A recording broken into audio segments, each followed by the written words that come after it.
سڵاوتان لێبێر هاوڕێیانی خۆشەویست ئەم کاتتان باش خۆشەویستان چەند هاوڕەیەکمان داوای فێرکاریان کردووە لەسەر داخڵکردنی فرایمۆری نوێ بۆ GPS های تارگێت ئەوەی ئێستا لەبەردەست ئێمەیە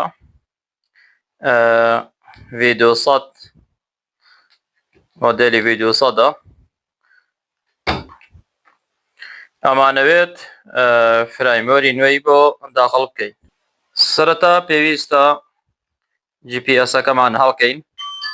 و پێویستمان بە کۆمپیوتەر ئەوێت GPSەکەمان لەڕێی کەیبڵی تایپی C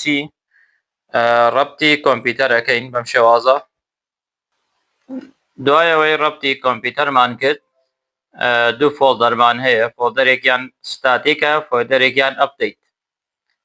سەرەتا پێویستە تۆ فایلی فرایمۆرەکەت لەسەر کۆمپیوتەر دانابێت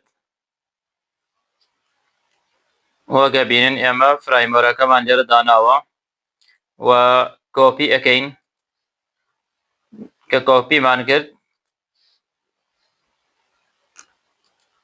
ئەچینە بەشی ئەپدەیت ئەلەوێ پەیستی ئەەکەین چاوەڕێەکەین تا کۆپی ئەبێت دوای ئەوەی فایلەکە تەواو کۆپی بوو ئەو کاتە ئێمە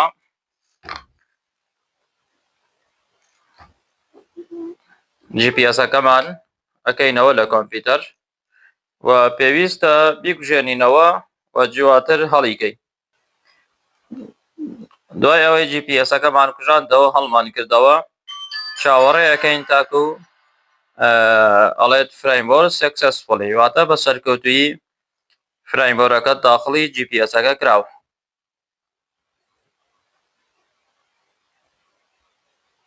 New firmware found. Firmware upgrading.